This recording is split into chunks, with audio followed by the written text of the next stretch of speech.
Começa agora na Vibe Mundial, programa Café com Sexologia. Falando sobre sexualidade, saúde mental e relacionamentos de casais. Apresentação do psicólogo e sexólogo Oswaldo Rodrigues. Olá, pessoas interessadas em falar sobre o que é mesmo? Sexualidade, relacionamentos humanos, relacionamentos de casais, saúde mental. Então, vocês têm seguido o nosso programa, o Café com Sexologia, já sabem que a gente procura trazer algumas pessoas, alguns profissionais, alguns estudiosos, pesquisadores da sexualidade. Ali vocês têm o Adriano Zago, vocês já conhecem, vocês lembram dele aqui no Café falando de um livro dele. Só que ele vem aqui trazer alguém que ele também descobriu, que trabalhou e estudou questões da sexualidade. Adriano, a quem que a gente trouxe hoje mesmo? Então, hoje a gente, primeiro agradecer, né, o convite, já a gente está aqui.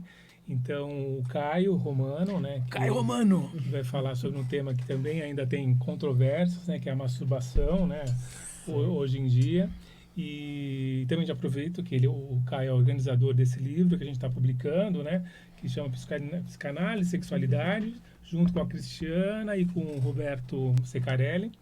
Então, ele tem um capítulo no livro e acho que, né, ele tem estudado sobre isso, né, sobre a masturbação academicamente. Mas eu acho que hoje ele vai falar um pouquinho mais livremente sobre isso. Bem-vindo, Caio. Conta aí, vai. Começa a contar sobre como é que você foi estudar esse assunto. Para que estudar esse assunto? Como é que eu fui parar nesse assunto? Vamos lá. Eu fiz um mestrado, terminei recentemente, sobre masturbação e pornografia na atualidade, né? E o motivo de eu querer estudar isso foi o seguinte: eu passei pelo período de que, para se conseguir pornografia, a gente tinha que ir até uma banca de jornal. Eu era menor de idade, tinha que conseguir uma banca de jornal na cidade que vendia para menor de idade. E tinha aquela coisa, um vizinho chegava e falava: fiquei sabendo de uma banca lá no centro, ele vende para menor. E essa era o nosso roteiro para se conseguir ver algum tipo de nudez, né? E aí a internet chegou, né? E chegou como uma assim, uma enxurrada. Um divisor de águas também, um né? divisor de águas, exatamente. Melhor ainda, um divisor de águas. E aí eu passei por esse período, que era uma coisa difícil de se conseguir, e de repente você tá lá, acesso à internet a qualquer hora. Hoje em dia no celular, mas eu peguei a fase do computador, né? Que você tá lá no computador para acessar aquilo e você tem milhares de vídeos a qualquer momento, assim, sabe? E isso... Todo tipo. E aí isso ocasionou em uma mudança. Divisor de águas é assim, uma colocação perfeita, né? Muita coisa mudou.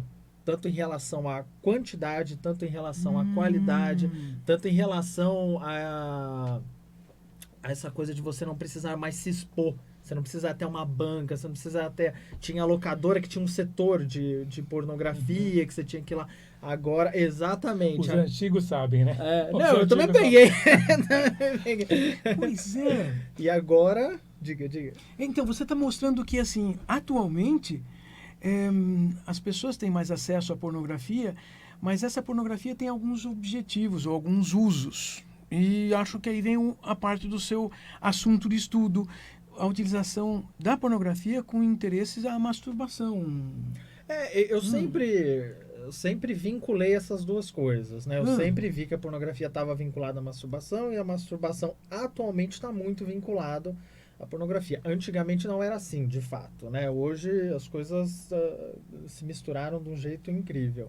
Depende, né? Porque quando você fala também da banca de jornais, o material impresso era muito escondido também. Então, assim, ele não era um produto usado por casais normalmente. Mas a pessoa que tem um celular hoje se esconde também do mesmo jeito. É verdade, né? Mas Mas me conta uma coisa. Quando você estudou, assim, que procurou estudar, assim, o que você determinou que é pornografia? Porque, de repente, me lembrei de uma cena, assim. Eu estava preparando material de aulas lá no começo da década de 1990 e a gente fazia aquelas transparências que passavam no retroprojetor. Lembra disso? E eu estava pegando umas revistas para procurar alguma cena, alguma coisa assim, e tinha uma revista Pais e Filhos em cima da minha mesa. Mas tinha um monte de coisa em cima, assim, e um colega chegou, assim, olhou, e só tinha uma parte de bundinha de nenê aparecendo. Olhou assim, tipo, nossa, que mulher bonita. Eu falei assim, eu levantei e era um bebê, ele se assustou. Sim. Uau.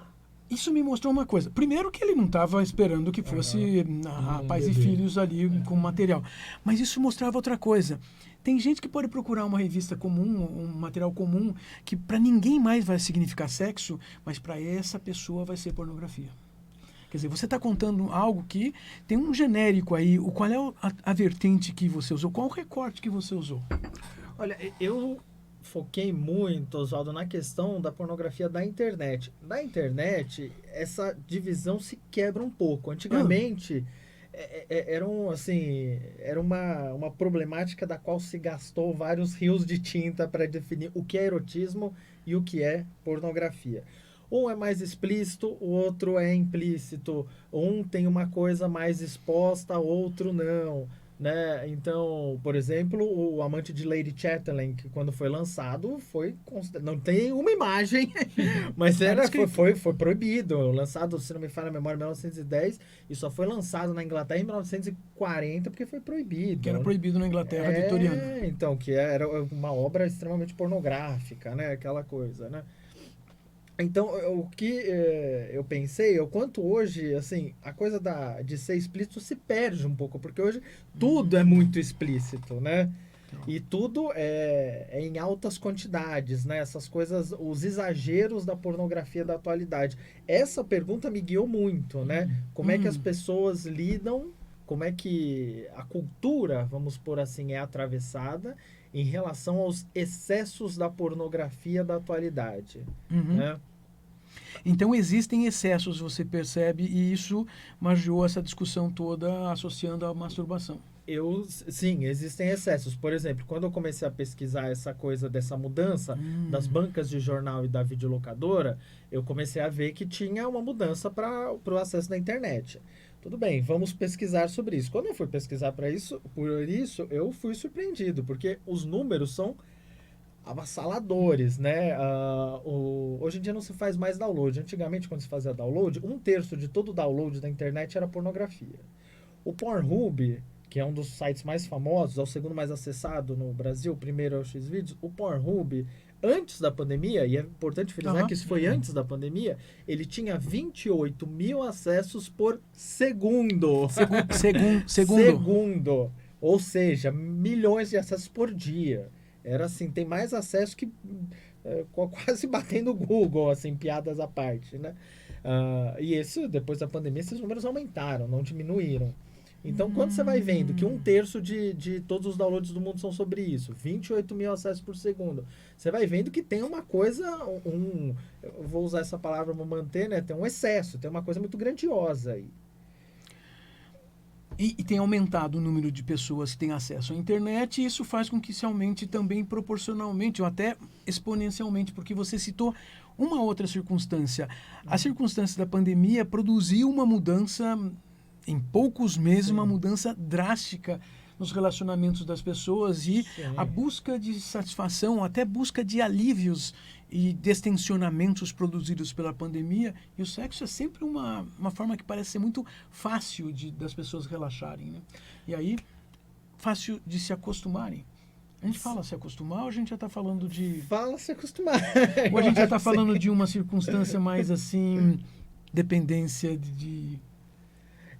Eu acho que está tendo uma coisa, um pouco de uma dependência. Não sei se era por aí que você estava pensando, Oswaldo, mas a ideia de que eu trabalhei, né, no livro, que a gente já fala um pouco dele, né? Eu trabalhei que existem 2 tipos de masturbação, né? Um é uma masturbação, vamos pôr assim, um pouco mais erótica, eu vou dizer isso com um pouco mais de cuidado, já explicando, que ela envolve algumas fantasias, né? Você tá com tesão, você pega, tá fantasiando, e você vai lá e se masturba e finaliza. E eu defini um outro tipo de masturbação, que eu defini como masturbação neurastênica, por motivos que não vem o caso aqui, que é uma masturbação com um cunho mais de descarga, que eu acho que é um pouco isso que você está falando. É uma coisa de que você tá tenso e você só quer descarregar. O prazer não é a finalidade principal. O prazer não é a finalidade principal. O descarrego é a finalidade principal. E uma coisa muito interessante, que quando eu comecei a atravessar isso, foi o horário mais acessado do site pornô aqui no Brasil é entre 10 e meia-noite, se não me falha a memória. O segundo horário mais acessado é às 4 da tarde. Puxa, isso é uma... É às 4 da tarde. E as pessoas estão trabalhando. as pessoas estão trabalhando. É no trabalho. Tá. É no trabalho. Então, não é porque elas estão excitadas no meio do trabalho. É a famosa hora do cafezinho, que a gente tá tomando café. A hora que você ia escapar, ia fumar um cigarro, as pessoas estão fumando menos, né? As pessoas vão no banheiro, ou acontece alguma coisa desse tipo, e elas vão e se masturbam hoje com o celular, né? Acho que 80% da pornografia no Brasil é acessada mais pelo celular, agora é acessado pelo celular, superando já o computador, né? Ô, Caio, mas quando você fala as pessoas, você tem um nicho aí, o que você pesquisou, né? São predominantemente homens, tem mulheres, qual que você pensou, o que você transitou aí? É predominantemente homens, a maioria do pessoal que então assiste... esse cafezinho, desse horário de café, de repente é o homem que vai acessar a pornografia, dificilmente uma mulher faria isso. É mais comum um homem, Tá. né? Os últimos dados, vamos pôr assim, que saíram, especificamente do Brasil, 80% da pornografia é assistida por homens. 80% homem, 20% mulher. E dos 80%... tá na faixa dos 30, 35 anos, assim, a maioria, não a totalidade, mas a maioria, né? Fazendo a comparação, porque você começou a contar e lembrar, mas havia épocas no Brasil que tinha que ir na banca de jornais. Sim. Aquela pornografia era feita para homens e comprada por homens, não por mulheres. A grande maioria. Não, mas assim, você estava falando dos 80%, 20% hoje. Lá era mais? Tem algum número? Você tem Não sei. Naquela época não tenho. Vamos manter a curiosidade e ver se a gente acha alguém para vir discutir eu nunca achei um número daquela época. Como hoje tem essas questões do online, eu acho que você já tem como ter essa filtrada. Naquela época, não sei, tinha a G Magazine, né? Que era para as mulheres, né? Não. Bom, há controvérsias, né? Há controvérsias. Então, tem essa problemática, porque a G Magazine homens, também né? era para homens. Então, não tinha como ter esse filtro tão específico, né? Mas, Caio, como que... Eu queria insistir nessa questão das pessoas, né? Sim. O que você identificou relacionado à masturbação, né? Alguma coisa diferente, esse uso abusivo ou excessivo, o que... O que para onde caminhou a minha pesquisa foi o seguinte: inicialmente eu fiz essa divisão da masturbação, de uma masturbação que contém uma fantasia, que contenha uma excitação, e uma masturbação que é uma descarga pela descarga. Um descarga, eu tô tenso, né? E aí a gente vê diversos casos tipo esse do trabalho. Só aí já acho que dá campo para pensar muita coisa, 2 tipos de masturbação. E aí eu fui fazer um link, pegando o que o Adriano falou, eu fui fazer um link com a questão da pornografia. Durante toda a minha pesquisa, a pergunta que sempre me insistiram é como os excessos da pornografia na atualidade atravessam o ser humano, como os excessos da pornografia na atualidade atravessam a masturbação. E aí, ao longo da pesquisa, o que aconteceu foi o seguinte: eu fui fazendo uma subversão desse pensamento. Ao invés de eu pensar como os excessos da pornografia atravessam a cultura, eu fui vendo como os excessos da pornografia foram gerados, como eles aconteceram. E aí eu fui pegando algumas pesquisas psicanalíticas, antropólogas, filosóficas, de que hoje tem tido um movimento de que as pessoas estão tendo mais dificuldade de fantasiar. Não sei se vocês já viram isso. O Byung-Chul Han fala sobre a crise da fantasia, o Christopher Lasch fala sobre a cultura do narcisismo, ele menciona isso. O André Green, dentro da psicanálise, fala sobre a crise do fantasiar, a dificuldade do pensar. Então eu pego essas diversas linhas para pensar que já há algum tempo as pessoas estão com dificuldade de fantasiar. E aí, a pornografia excessiva, ela pode ser muito... Não estou dizendo que não impacta nas pessoas, obviamente que impacta. Mas o quanto também tem uma coisa, exatamente, tem uma coisa dela ser uma consequência de uma crise da fantasia. E aí também as uma pessoas consequência usarem... social. e aí, só para concluir, e aí, pegando o que o Adriano falou, das pessoas usarem muito a pornografia, vincularem a masturbação para essas descargas diárias, assim, né? Tanto a masturbação quanto a pornografia, e ela ser cada vez mais demandada. Você ia falar alguma coisa, eu te cortei. Não, é que você está me fazendo entender também que com o aumento dos estímulos, né, dos vídeos, disponibilidade, diferente de há 40, 50 anos, houve uma mudança também do uso da pornografia. Sim. Porque a facilidade de acesso produziu mais facilidade, aumentou o uso da pornografia na masturbação sem precisar fazer uma fantasia, porque o produto já está pronto. A gente chega lá, abre lá, está tudo lá. Eu não tenho que elaborar a partir de uma foto, elaborar a partir de um livro. Você citou uma literatura que é literatura, é considerada literatura de qualidade, não é um livro muita pornográfico. qualidade, Não é um lindíssimo. Qual é o nome mesmo? Quem é o O autor Amante mesmo? de Lady Chatterley. Eu esqueci o nome do autor. Mas é essa diferença que eu estou entendendo, que nós estamos numa mudança cultural, a cultura, o mundo cultural também mudou e se adaptou, trazendo, facilitando esse acesso ao material pornográfico através de vídeos, filmes. E isso fez com que o impacto fosse sobre as pessoas. Ainda estamos falando a maior parte de homens, que então passam a se masturbar usando esses estímulos, seja porque pode ser prazer, mas a outra função de alívio e de repente se perde a qualidade sexual original. Sim, se perde. Você acha que, de repente, essa diminuição do fantasiar colabora com essa qualidade aí da... Eu acho que sim. É. Eu acho que sim. Eu acho que tem um empobrecimento no sentir, tem um empobrecimento na exploração da sexualidade, na exploração do corpo, né? Tanto que saíram pesquisas, né? De que a geração com menos de 30 anos é a que menos tem feito sexo, é a menos que... E aí isso o que acontece na cultura? 880, né? Ou você vai para um extremo de não transar, ou você vai para aquelas coisas fortíssimas, né? De um abuso, de um uso abuso, de pornografia. Coisas desse tipo, né? Mas o que culmina nisso, né? Culmina uma união da masturbação com a pornografia meio inevitável. Eu tenho um analisando que ele se encaixa nisso, né? E ele me fez pensar muito durante a minha pesquisa. E aí uma vez ele falou, eu tava muito tenso porque eu tava não sei o quê. E eu falei, aí você foi ver pornografia e se masturbar. Ele falou, não, o meu celular tava carregando, não conseguia ver. E o computador não tava fazendo acesso. Aí ele não tinha Não se masturbou. Então você vê que é uma via única, né? Então restringe mesmo. Eu né? falei, aí você não se masturbou? Ele falou, não, porque não tinha pornografia. Não tinha aquele ele estímulo não conseguia. É uma restrição Curioso, mesmo. São né? pessoas que então têm se restringido. E essa restrição fica pelo método, não no objeto, né? Porque você falou dessa inundação que uma pessoa tem quando acessa o celular ou a internet e tem acesso a uma quantidade e uma variedade de tipos e formas. Então, o método se torna limitante. Isso é interessante, né? De pensar que o método ele restringe o objeto, né? Então, o método se tornou a forma em si. Né? E aí, daí acho que culmina nessa questão da qualidade mesmo, né? Porque se só tem um método... Claro. E ele não transa muito, né? Esse meu analisando específico. Ele sente essa carência. É o que você citou, né? A geração... É a geração Z, né? Eu não sei. A nova, geração nova. Até 30 anos. Exato.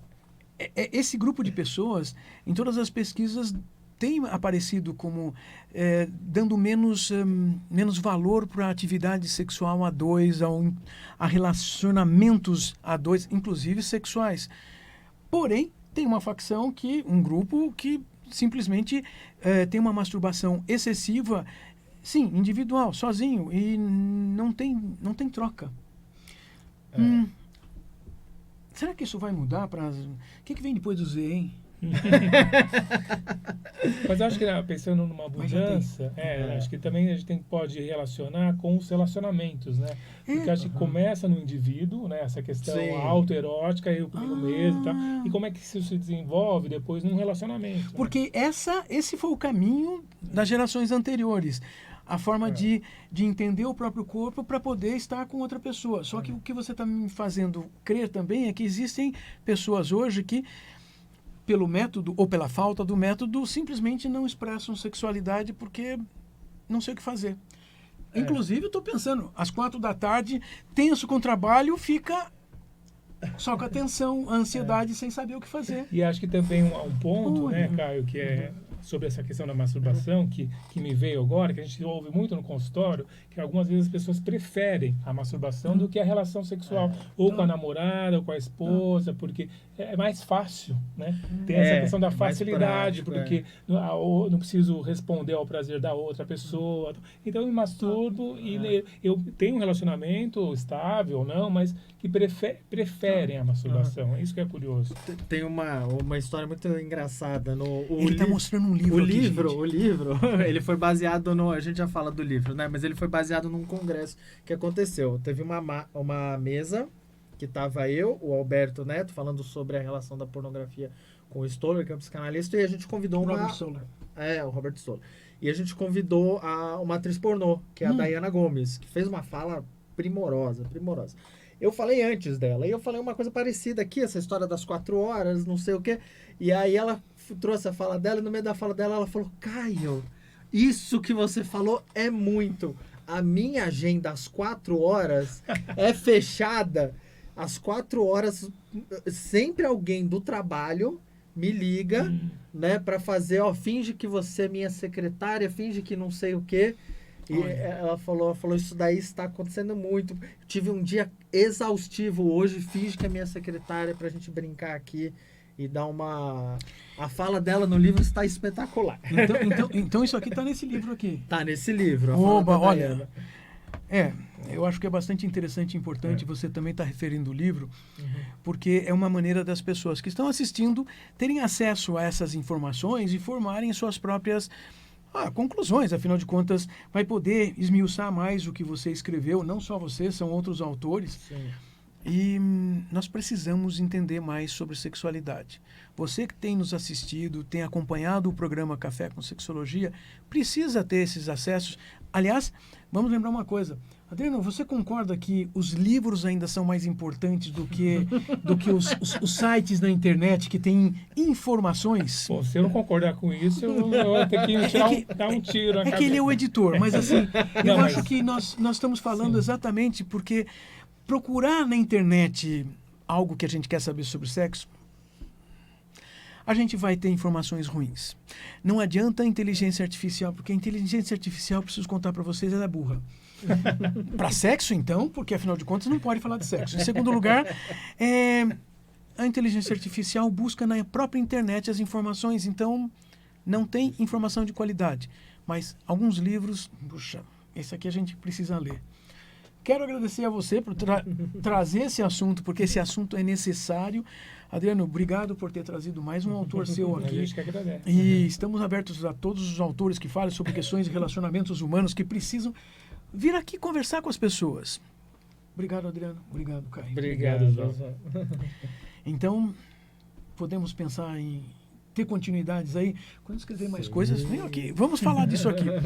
Olha, quero avisar todo mundo que, sim, todos os domingos à noite, às 20h30, nós estamos aqui conversando sobre sexualidade, sobre relacionamentos de casais, sobre saúde mental. Procuramos trazer muitos autores, muitos estudiosos, investigadores, pesquisadores da sexualidade, acadêmicos, para traduzir em palavras comuns o que nós estamos estudando. E isso faz com que você que ouve tenha informações de primeira mão, informações reais, não opiniões. Vamos seguir assim? Quero vocês aqui sempre, todo domingo, e sigam-nos também no Instagram, Café com Sexologia, também no YouTube, seja da Rádio Vibe Mundial ou do Impassex, o Instituto Paulista de Sexualidade. Café com Sexologia. Até mais, gente.